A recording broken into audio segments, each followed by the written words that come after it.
সম্মানিত গাছ বসন্ত বাংলা টিভি এবং দৈনিক বাংলাদেশ সমাচার পত্রিকার পক্ষ থেকে আমি জসীমউদ্দিন চৌধুরী এই মুহূর্তে অবস্থান করছি পুবাইল ব্রিজের সন্নিকটে। আপনারা দেখতে পাচ্ছেন পুবাইল ব্রিজের পাশে আজকের এই সৌন্দর্যচ্ছন্ন পরিবেশে পুবাইল ব্রিজের নিচে যে খালটি বা নদীটি আছে সেই নদীর দৃশ্য আমরা দেখতে পাচ্ছি। একটি নৌকা তিনি একজনকে নিয়ে আমাদের দিকে ছুটে আসছেন। এভাবে সূর্য অস্তমিতর সময়ে এই জায়গায় এই ফাঁকে এসে খুব সুন্দর পরিবেশ দেখতে পেলে নিজেকেও উৎফুল্ল মনে হচ্ছে। আপনারা দেখতে পাচ্ছেন প্রাচীনকালের সেই জাল, যে জাল দিয়ে দেশ গ্রাম অঞ্চলে মাছ ধরে, সেই ধরনের জাল আমরা দেখতে পাচ্ছি। এই খালের উপরে, ব্রিজের নিচে যে খাল, সেই খালের উপরে বিস্তীর্ণ হয়ে আছে। আর একটি কথা না বললে নয়, আপনারা দেখতে পাচ্ছেন এই সন্ধ্যা সূর্য অস্ত যাওয়ার পূর্ব মুহূর্তে, শেষ মুহূর্তে আকাশ মেঘাচ্ছন্ন, তারপরও আল্লাহ পাকের দৃশ্য দেখার মতো সৌন্দর্য অবিরাম যে আমাদের জন্য যা সৃষ্টি করেছেন, সে সৃষ্টির অপরূপ সৌন্দর্যের লীলাখেলা এই মুহূর্তে আমরা উপলব্ধি করতে পেরেছি।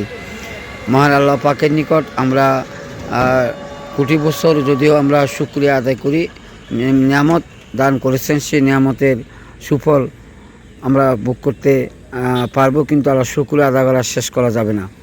আপনাদেরকে যদি ব্রিজের অপর দিকে দৃশ্যটা দেখায়, আপনারা দেখিতে পাবেন আরেকটা ব্রিজ সংলগ্ন, সেই ব্রিজের পাশেও, আপনারা এই যে সুন্দর দৃশ্য, সে দৃশ্য দেখতে পাচ্ছেন। পানির স্রোত এবং অত্যন্ত মনোরম পরিবেশে এই আজকের এই দৃশ্যটি অবলোকন করা হলো। সম্মানিত গাছ দূর দূরান্ত থেকে যারা এই মুহূর্তে আমার এই ভিডিওটি বা এই নিউজটি দেখতে পাচ্ছেন, আমি প্রত্যাশা করব আপনারা নিজেও দেখবেন এবং অপরকেও দেখাতে শেয়ারের মাধ্যমে সাহায্য করবেন। আপনারা দেখতে পাচ্ছেন পুবাইল ব্রিজের পাশে যে সুন্দর দৃশ্য, সেই দৃশ্যের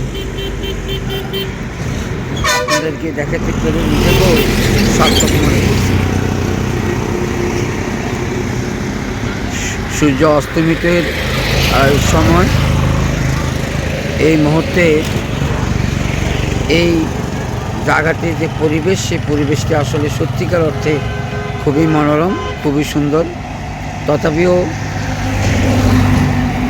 আপনাদেরকে আরেকটি কথা বলে রাখার চেষ্টা করি।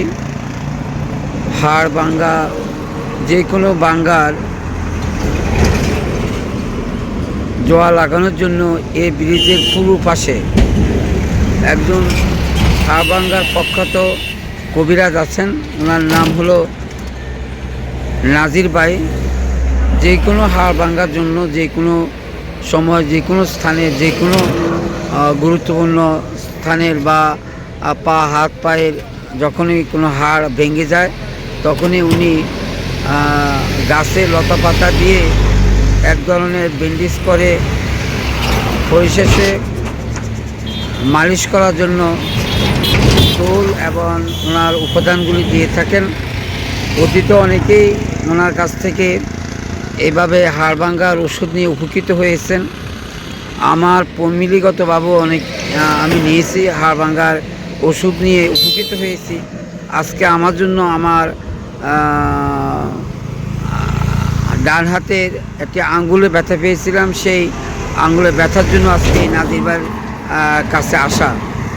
সে নাজির ভাই দেখে আমাকে ওষুধ দিয়েছেন, বলেছেন সরষের তেলের সাথে মিলিয়ে দিনে 3 থেকে 4 বার যদি আমি তা মালিশ করি, তাহলে আল্লাহর রহমতে ওই জায়গাটি নরম হবে এবং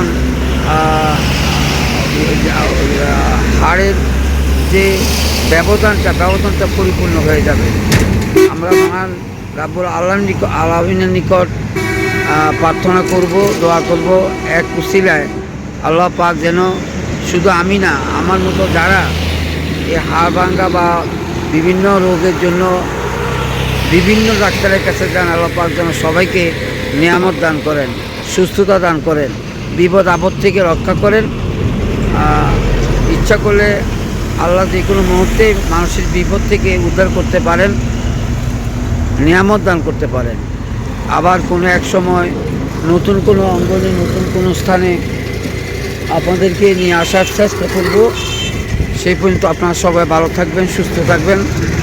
মোবাইল ব্রিজের সন্নিকট থেকে আমি জসিমউদ্দিন চৌধুরী, বসন্ত বাংলা টিভি এবং দৈনিক বাংলাদেশ সংস্থার পত্রিকার পক্ষ থেকে এই মুহূর্তে আমার ভিডিওটি শেষ করব। আপনারা সবাই ভালো থাকবেন, সুস্থ থাকবেন। অবিরাম আপনাদের সফলতা এবং দীর্ঘায়ু কামনা করে বসন্ত বাংলা টিভি এবং দৈনিক বাংলাদেশ সংস্থার পত্রিকার পক্ষ থেকে এখানে আমি নিশ্চিত শেষ করতে যাচ্ছি। ভালো থাকবেন, সুস্থ থাকবেন।